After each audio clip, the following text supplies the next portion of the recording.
കേരളത്തിലെ ഓൺലൈൻ മാധ്യമങ്ങളിലും സോഷ്യൽ മീഡിയയിലും വലിയ ക്യാമ്പയിനാണ്. അമേരിക്കയിൽ നിന്ന് ഏകദേശം 200-ലധികം അനധികൃതമായിട്ട് അവിടെ കടന്നുകൂടിയവരെ തിരിച്ചു വിട്ടു. അതും ഊച്ചുവിലങ്ങ് വെച്ചാണ് കൊണ്ടുവന്നത്. ഇതൊക്കെ ഞാൻ വളരെ മുമ്പ് തന്നെ, അതായത് ഇപ്പം വരുന്നതിൻ്റെ ഒരു 15-20 ദിവസം മുമ്പ് കൃത്യമായിട്ട് ഞാൻ ഓരോ വീഡിയോയിലും പറഞ്ഞിട്ടുണ്ട് എന്താണ് സംഭവിക്കുന്നത്. ഗവൺമെൻറ് ഓഫ് ഇന്ത്യ ജയശങ്കറിൻ്റെ ആദ്യത്തെ വിസിറ്റ് എന്ന് പറയുന്നത് ട്രംപ് അഡ്മിനിസ്ട്രേഷനുമായിട്ട്, അതായത് അധികാരത്തിൽ വരുന്നതിന് മുമ്പ് ഇന്ത്യ ഈസ് വില്ലിങ്, കാരണം അവരെ തിരിച്ചെടുക്കാൻ തയ്യാറാണ്. ഇപ്പോൾ സ്പെസിഫിക് ഡാറ്റയുമായിട്ട് നോക്കുവാണെങ്കിൽ ചില ആൾക്കാരൊക്കെ പോസ്റ്റ് ചെയ്തിരിക്കുന്നു ഏകദേശം $4 ലക്ഷം ഓരോ പാസഞ്ചേഴ്സിന്, അതായത് ഓരോ ഈ വന്ന അവരുടെ കയ്യിൽ നിന്നും ചാർജ് ചെയ്യുന്നത്. ഞാനപ്പോൾ അമേരിക്കയിലുള്ള അറിയാവുന്നവരും എനിക്കവിടെ പോലീസിൽ വർക്ക് ചെയ്യുന്നവരൊക്കെ അറിയാം. നിങ്ങൾക്കറിയാം, വിക്ടർ അവിടെ പോലീസിലായിരുന്നു, ആർമിയിലായിരുന്നു, ലോസ് ഏഞ്ചലസ് പോലീസിൽ. എനിക്ക് അങ്ങനെ പല ആൾക്കാരെ അറിയാം. മലയാളികളുണ്ട്, നോർത്ത് ഇന്ത്യൻസ് ഉണ്ട്. ഇവരോടൊക്കെ ചോദിച്ചു എന്താണ് ഈ സംഭവം, എന്താണ് ഇവരെ വിലങ്ങി വെച്ച് കൊണ്ടുപോയതിൻ്റെ സംഭവം, അതിൻ്റെ ഡീറ്റെയിൽ ആദ്യം മനസ്സിലാക്കുക. ഇതിനകത്ത് 212 പേരിൽ പകുതിയിൽ കൂടുതലെന്ന് പറയുന്നവർ അമേരിക്കൻ യൂണിവേഴ്സിറ്റിയിൽ അവിടെ ഹമാസിന് വേണ്ടി, പാലസ്തീന് വേണ്ടി പ്രകടനം ഉണ്ടാക്കിയ ക്രിമിനൽസാണ്. അതാണ് ഏറ്റവും കൂടുതൽ. അതാദ്യം മനസ്സിലാക്കുക. കാരണം ട്രംപ് അധികാരത്തിൽ കയറിയ ശേഷം ജസ്റ്റിസ് ഡിപ്പാർട്ട്മെൻറ്റ്, ഹോം മിനിസ്ട്രിയോട് ഇവർക്കെതിരെ കേസ് ഫയൽ ചെയ്യാൻ പറഞ്ഞു. അപ്പം അതിൻ്റെ ആദ്യത്തെ ലോട്ടാണ് ഈ പറയുന്ന. അതിൽ 100-ലധികം പേര് അവിടുത്തെ വിവിധ യൂണിവേഴ്സിറ്റികളിൽ പഠിക്കുന്ന ഇന്ത്യൻ സ്റ്റുഡൻസാണ്. അപ്പോൾ അതിനകത്ത് ഹിന്ദുക്കളായ കുട്ടികളുമുണ്ട്, തമിഴ്നാട്ടുകാരും ആന്ധ്രാക്കാരും ഇതേപോലെ ഈ പ്രകടനത്തിൽ പങ്കെടുത്തവരുണ്ട്. അവിടെ ജൂയിഷ് കമ്മ്യൂണിറ്റിയിലുള്ള കുട്ടികളെ ക്യാമ്പസിൽ ഉപദ്രവിച്ചവരുണ്ട്, അടിച്ച് മർദ്ദിച്ചവരുണ്ട് വളരെ ക്രൂരമായിട്ട്. അവിടെ അമേരിക്കയിൽ പോയി പതാക കത്തിച്ച ഇന്ത്യൻ സ്റ്റുഡൻസ് ഉണ്ട് ആ കൂട്ടത്തിൽ.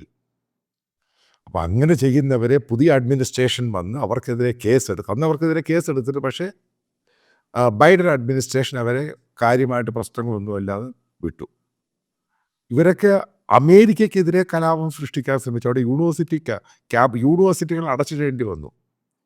അവരൊരു വലിയൊരു കൂട്ടര് അവിടെ ജൂയിഷ് കമ്മ്യൂണിറ്റിയുള്ളവരെ അറ്റാക്ക് ചെയ്യുന്നു, അതായത് ഹമാസിനെ എതിർക്കുന്നവരെ അറ്റാക്ക് ചെയ്ത് ക്യാമ്പസിനകത്തും പുറത്തും. അപ്പം അങ്ങനെ ചെയ്യുന്നവരെ പിന്നീട് വന്ന ഗവൺമെൻറ് അവർക്കെതിരെ കേസ് ചാർജ് ചെയ്ത് അവരെ ഡീറ്റെയിൻ ചെയ്തു. ഇതിനകത്ത് ഞാൻ നേരത്തെ ഒരു വീഡിയോയിൽ പറഞ്ഞിട്ടായാലും 3-4 കുട്ടികളെ എനിക്ക് നേരിട്ട് അറിയാവുന്നവരാണ്. ഡൽഹി മലയാളികളാണ്. അതിൻ്റെ അകത്ത് ഡൽഹി JNU പഠിച്ചവരാണ്. ഇവരോട് ഞാൻ ഇൻ ഡീറ്റെയിൽ ആയിട്ട് പറഞ്ഞാണ് എന്താണ് ഇവരുടെ സംഭവം, ഇവരുടെ പ്രശ്നം. ഇവരോടൊക്കെ അന്ന് ഞാൻ ഈ സംഭവം നടക്കുമ്പോൾ ഇവരുടെ പേഴ്സണൽ വാട്സപ്പ് മെസ്സേജ് ഞാൻ പറഞ്ഞിരുന്നു, ചെയ്യരുത്, അബദ്ധമാവും. അപ്പം അവരാണ് ഒരു കൂട്ടർ. അടുത്ത കൂട്ടരാരാ മറ്റേ സംഭവം. അത് നിങ്ങൾക്കറിയാം, മെക്സിക്കൻ വിസ കിട്ടാൻ വലിയ പ്രശ്നമൊന്നുമില്ല, അല്ലെങ്കിൽ ഏതെങ്കിലും ലാറ്റിൻ അമേരിക്കൻ രാജ്യങ്ങളിൽ വിസ കിട്ടാൻ വലിയ പ്രശ്നമൊന്നുമില്ല. പക്ഷെ അമേരിക്കൻ വിസ കിട്ടാൻ പാടാണ്. കാരണം A to Z നോക്കിയിട്ടാണ് അമേരിക്കൻ വിസ, അതായത് ടൂറിസം വിസ പോലും കൊടുക്കുന്നത്. അപ്പം അതുകൊണ്ടാണ് അമേരിക്കൻ വിസ കിട്ടുന്ന പാസ്പോർട്ടിന് മറ്റുള്ള ഏകദേശം 160ഓളം രാജ്യങ്ങളിൽ വിസ ഓൺ അറൈവല്ല. കാരണം ആ വിസ സ്റ്റാമ്പ് ചെയ്തിട്ടുണ്ടെങ്കിൽ ഇന്ത്യൻ പാസ്പോർട്ടിൽ. പക്ഷേ മെക്സിക്കൻ വിസയ്ക്ക് ആ പ്രശ്നമില്ല, ചില ലാറ്റിൻ അമേരിക്കൻ വിസയ്ക്കും ആ പ്രശ്നമില്ല. അപ്പോൾ ആൾക്കാരെന്ത് ചെയ്യും, നേരെ അങ്ങ് മെക്സിക്കോയിലോട്ടങ്ങ് പോകും, അല്ലെങ്കിൽ ലാറ്റിൻ അമേരിക്ക. അവിടെ ഇത് ക്രോസ് ചെയ്തിട്ട് അവിടെ ഇതിൻ്റെ വലിയൊരു റാക്കറ്റുണ്ട്. നിങ്ങൾ മനസ്സിലാക്കുക, നിങ്ങളത് ഗൂഗിൾ എടുത്ത് നോക്കിയാൽ മതി. അതായത് കഴിഞ്ഞ വർഷം, അതിൻ്റെ 2017, 2024 എത്ര പേരാണ് ഇന്ത്യക്കാർ ഈ ബോർഡർ ക്രോസ് ചെയ്യുന്ന സമയത്ത്, അതായത് ആരിസോണയുമായിട്ട് ഹ്യൂജ് ഒരു ബോർഡറുണ്ട് അമേരിക്കയ്ക്ക്, ഏകദേശം 300 മൈലിൽ കൂടുതലുണ്ട് ആ ഡിസ്റ്റൻസ്. നിങ്ങൾക്കറിയാം, ആരിസോണ എന്ന് പറയുന്ന ആ സ്റ്റേറ്റ് ഭയങ്കര ഈ അറേബ്യൻ രാജ്യങ്ങളെക്കാളും ചൂടാണ് അവിടെ. അത് ഞാനവിടെ പോയിട്ടുണ്ട്, ഈ ചൂട് അനുഭവിച്ചിട്ടുണ്ട് ഈ സമ്മർ സമയത്ത്. അത് പുറത്ത് നിൽക്കാൻ പോലും പറ്റത്തില്ല, ആ രീതിയിലുള്ള ചൂട്. അവിടെ മുഴുവനും ഈന്തപ്പഴവും ആ കൃഷിയൊക്കെ നമുക്ക് കാണുക. അതായത് നമ്മൾ ഈ ദുബായിലും ഈ മിഡിൽ ഈസ്റ്റിലൊക്കെ പോകുന്ന സമ്മറിൽ പോകുന്ന അതേ പ്രതീതിയാണ് ഈ ആരിസോണ എന്ന് പറയുന്ന സ്റ്റേറ്റ്. അപ്പോൾ അവിടെ ക്രോസ് ചെയ്യാൻ ശ്രമിച്ച സമയത്ത് ഇവിടെ ഡീഹൈഡ്രേഷൻ കൊണ്ട് കുട്ടികൾ മരിച്ചു, ആ ഫാമിലി മരിച്ചു. കാരണം വെള്ളമൊന്നുമില്ല, കാരണം അത്ര ചൂടാണ്. അപ്പോൾ അതേപോലെ തന്നെ അവിടുത്തെ റാക്കറ്റ്, അതായത് ഈ ഹ്യൂമൻ സ്മഗിൾ ചെയ്യുന്ന റാക്കറ്റ് കുട്ടികളെയൊക്കെ ബോർഡർ കടത്തി ഉപേക്ഷിച്ചിട്ട് മറ്റവർക്ക് വരാൻ പറ്റിയില്ല, അവരവിടെ കിടന്ന് മരിച്ചുപോയി. ഇതൊക്കെ അമേരിക്കൻ കോർട്ടിൽ ഭയങ്കര ഇഷ്യൂ ആയ സംഭവമാണ്. നിങ്ങൾ ഇതിനെ പറ്റിയുള്ള ലിങ്കുകൾ നിങ്ങൾ നോക്കിയാൽ മതി. എന്താണ് അമേരിക്കൻ കോർട്ട് അതിനെപ്പറ്റി പറഞ്ഞത്. പിന്നെ മറ്റൊരു ഇതാണ് ബേസിക്കലി ഇവർ ബോർഡർ ക്രോസ് ചെയ്യാൻ ഏകദേശം എവിടെയുള്ള സ്മഗിളേഴ്സിന് ഇവർ കൊടുക്കുന്ന റാക്കറ്റ്സിന് ഇവർ കൊടുക്കുന്നത് $3000 മുതൽ $6000. അപ്പോഴങ്ങനെ ഇവരത് കുടുംബമായിട്ട് ഒത്തിരി ഗുജറാത്തി കുടുംബങ്ങളൊക്കെ അവിടുന്ന് ഇത്രയും ഡോളർ കൊടുത്തിട്ടാണ് ഇവർ കടത്തി വിടുന്നത്. പിന്നീട് നിങ്ങൾ മനസ്സിലാക്കേണ്ട സംഭവമുണ്ട്. ഇന്ത്യയിൽ നിന്ന് പോകുന്ന പല ആൾക്കാരും ബോർഡർ ക്രോസ് ചെയ്യാൻ വേണ്ടി, നിങ്ങൾക്കറിയാം ഡ്രഗിൻ്റെ ഒരു ഏറിയയാണ് ഈ മെക്സിക്കോ എന്ന് പറയുന്നത്, കൊളംബിയ, ഈ സംഭവങ്ങൾ. അപ്പോൾ ഈ ബോർഡർ ക്രോസ് ചെയ്ത് പോകുന്നവർക്ക് ഇത്ര പണം അമേരിക്കയിൽ വരുമ്പോൾ അവിടുന്ന് കൊടുക്കും. മനസ്സിലാക്കുക, ബാക്കിയുള്ളവരെല്ലാം അവർ സാധാരണ അവിടെ പിടിക്കപ്പെട്ടവരല്ല, ഇവരെല്ലാം ജയിലിൽ കിടക്കുന്നവരാണ്. ഒന്ന് ഡ്രഗുമായിട്ട് ഡ്രഗ് പെഡലേഴ്സാണ്. കാരണം കൊക്കൈൻ, അങ്ങ് സിന്തറ്റിക് ആയുള്ള സാധനങ്ങൾ ഡിസ്ട്രിബ്യൂട്ട് ചെയ്യുന്ന ഇല്ലീഗലായിട്ട് അവിടെ വന്ന ഇന്ത്യക്കാർ. പിന്നെ അതിൻ്റെ അകത്ത് പല ആൾക്കാരും റേപ്പ് കേസിൽ ഇല്ലീഗലായിട്ട് അവിടെ വന്നിട്ട് അവിടെ റേപ്പ് കേസിൽ അക്യൂസ്ഡാണ്. ഇവർക്ക് ഡോക്യുമെൻറ്റേഷനൊന്നുമില്ല. അതേപോലെ ക്രിമിനലായിട്ട് അമേരിക്കൻ ലാൻഡിൽ ക്രൈം ചെയ്തവരാണ് ഈ പറയുന്ന ബാക്കിയുള്ളവരെ ഈ വിലങ്ങ് വെച്ച് കൊണ്ടുവന്നത്. ഇതാണ് അതിൻ്റെ സത്യം. ഒരു കാര്യം ചോദിക്കും നിങ്ങളോട്, നമ്മുടെ രാജ്യത്ത് ഇതേപോലെ ഡ്രഗുമായിട്ട് ബന്ധപ്പെട്ട് പ്രശ്നം ഉണ്ടായി കഴിഞ്ഞാൽ ഏത് രീതിയിലാണ് ഇവിടുത്തെ പോലീസ് അഡ്മിനിസ്ട്രേഷനും പെരുമാറുന്നത്? അവരെ വിലങ്ങ് വെക്കും. കാരണം രാജ്യത്തെ നശിപ്പിക്കുന്ന രീതിയിലാണ് ഡ്രഗ് എന്ന് പറയുന്നത്. ആ രീതിയിലാണ് ലോകം ഇതിനെ കാണുന്നത്. കാരണം നമ്മളത് അനുഭവിച്ചുകൊണ്ടിരിക്കുക, ഇന്ത്യ ആണെങ്കിലും കേരളമാണെങ്കിലും. അപ്പോൾ അതിനകത്ത് അക്യൂസ്ഡ് ആയിട്ടുള്ള ആൾക്കാരെ കിട്ടുമ്പോൾ, അതായത് ഡ്രഗ് കേസിൽ, അതായത് സിന്തറ്റിക് ഡ്രഗ് ഇങ്ങനെയുള്ള സംഭവങ്ങൾ കിട്ടുമ്പോൾ ഏത് രീതിയിലാണ് ഗവൺമെൻറ് ഓഫ് ഇന്ത്യ ആണെങ്കിലും ഗവൺമെൻറ് ഓഫ് കേരള ആണെങ്കിലും ആൻറ്റി നർക്കോട്ടിക്സ് ബ്യൂറോ ആണ് ഇങ്ങനെ പെരുമാറുന്നത്? ഇവർക്ക് എന്താ 5 സ്റ്റാർ ഹോട്ടലാണ് കൊടുക്കുന്നത്? ഇവരെല്ലാം ക്രൈം ചെയ്തിട്ടുണ്ട്. അതേപോലെ അതിൻ്റെ അകത്ത് ചില ആൾക്കാരുണ്ട് അവിടെ ഇല്ലീഗലായിട്ട് അമേരിക്കയിൽ റെസ്റ്റോറൻറ്റുകളിൽ ജോലി ചെയ്തുകൊണ്ടിരിക്കുന്നവർ തമ്മിൽ അടിയുണ്ടായി, അവിടെ കത്തിക്കൂത്ത് കേസുണ്ടായി. അവിടുത്തെയുള്ള സിറ്റിസനെ കുത്തി, അവിടെയുള്ള കാറ് കൊണ്ടുപോയി ഒരാളെ ഇടിച്ചു, മനഃപൂർവ്വം ഇടിച്ച് കൊല്ലാൻ ശ്രമിച്ചു. ഇന്ത്യക്കാരനെ തന്നെ കൊല്ലാൻ ശ്രമിച്ചേക്കുന്നത്. കാരണം ഇല്ലീഗലായിട്ട് ഒരാളെ ജോലിക്ക് വെച്ച് അവനുമായിട്ട് ഉടക്കുണ്ട്. അങ്ങനെ 2-3 പേരുണ്ട്. കാരണം ഇല്ലീഗലായിട്ടുള്ള ഒരാൾക്ക് അവിടെ കാർ എങ്ങനെയാണ് കിട്ടുന്നത്? ആലോചിച്ചോ. കാരണം മേടിക്കാൻ പറ്റത്തില്ല, അവൻ്റെ പേര് അവർ ഡോക്യുമെൻ്റ് ഇല്ല. അപ്പം ഇതെല്ലാം കള്ളത്തരങ്ങൾ, റാക്കറ്റിൽ കൂടാണ് ഈ സംഭവങ്ങൾ ഉണ്ടാക്കി. ലൈസൻസ് ഇല്ല, കാറ് മറ്റൊരു ഡോക്യുമെൻ്റ്, ഇതെല്ലാം കള്ളത്തരവും കപടതയും മോഷണവും ഉണ്ടായവർ ഏത് രീതിയിലാണ് ഒരു രാജ്യം, അതായത് ആ രാജ്യത്ത് ഇല്ലീഗലായിട്ട് കയറി, എന്നിട്ട് ആ രാജ്യത്ത് പല രീതിയിലുള്ള ക്രൈം കാണിക്കുന്നു, ഡ്രഗ് അബ്യൂസ് കാണിക്കുന്നു. ഇവരെ ഏത് രീതിയിലാണ് ഒരു രാജ്യം ട്രീറ്റ് ചെയ്യുന്നത്? നിങ്ങൾ ആലോചിച്ച് നോക്കുക. ചുമ്മാ വിടുവാത്തരം വിളിച്ച് പറയരുത്. കാരണം ഇത് ഏറ്റവും റീസെൻ്റ് ഞാൻ ഓരോ ആൾക്കാരെ പറ്റിയുള്ള ഡീറ്റെയിൽ തന്നെ ചോദിച്ചെടുത്തു. അത് നാച്ചുറലായിട്ട് എനിക്ക് അങ്ങനെ ഒരു എക്സ്പീരിയൻസ് ഉണ്ട്, പല ആൾക്കാരെയും കോണ്ടാക്ട്സ് ഉണ്ട്. ഇതുമായിട്ട് ബന്ധപ്പെട്ട ഒരു സംഭവം, ഈ ഒരു മുഴുവൻ ക്രിമിനൽസാണ്. അമേരിക്കൻ യൂണിവേഴ്സിറ്റിയിൽ പോയിട്ട് അവിടെ പഠിക്കാൻ പോയിട്ട് ആ കുട്ടികളെ, മറ്റുള്ള കുട്ടികളെ അടിക്കാനും, ആ രാജ്യത്തിനെതിരെ സമരം ചെയ്യാനും, ഇസ്രായേലിനെതിരെ സമരം ചെയ്യാനും, ഹമാസിന് അനുകൂലമായിട്ട് പ്രകടനം നടത്താനും, മനസ്സിലായിക്കുന്ന അക്രമം നടത്തി അമേരിക്കൻ പതാക കത്തിക്കുന്നു ആ രാജ്യത്ത് പോയിട്ട്. അവരെ ഏത് രീതിയിലാണ് ട്രീറ്റ് ചെയ്ത് ഡീറ്റെയിൻ ചെയ്തിട്ട്?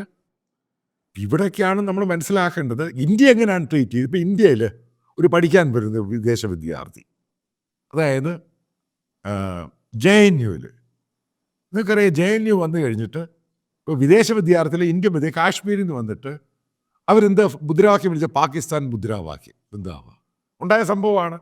അവനിപ്പോഴും ജയിലിൽ. ഇന്ത്യ അങ്ങനെ ട്രീറ്റ് ചെയ്യത്തുള്ളൂ. ഇന്ത്യൻ പതാക കത്തിച്ചാൽ ഇന്ത്യ അങ്ങനെ ട്രീറ്റ് ചെയ്യത്തുള്ളൂ. ഇന്ത്യ വന്ന് ഇന്ത്യയിലുള്ളവർ ഇന്ത്യക്കെതിരെ പ്രശ്നം ഉണ്ടാക്കിയാൽ അങ്ങനെ ട്രീറ്റ് ചെയ്തു. അത് ഈ ചെറിയ കേരളത്തിലെ ചില മത തീവ്രവാദികൾ പറയുന്ന പോലൊന്നും അല്ല, ഗവൺമെൻറ് വളരെ സീരിയസ് ആയിട്ട് എടുക്കുന്നത്. അതുകൊണ്ടാണ് PFIക്കാരന്മാരെ അറസ്റ്റ് ചെയ്താകത്തിട്ടേക്ക് ഇപ്പോഴും പുറത്ത് വിടാത്തത്. അവനെന്താ 5 സ്റ്റാർ ഹോട്ടലിലാണ് താമസിപ്പിക്കേണ്ടത്? അത് അവർക്ക് തിഹാർ ജയിലിൽ 5 സ്റ്റാർ ഫെസിലിറ്റിയാണ് കൊടുക്കേണ്ടത്. ട്രീറ്റ് ചെയ്യേണ്ടവർ അങ്ങനെ ട്രീറ്റ് ചെയ്യാവൂ.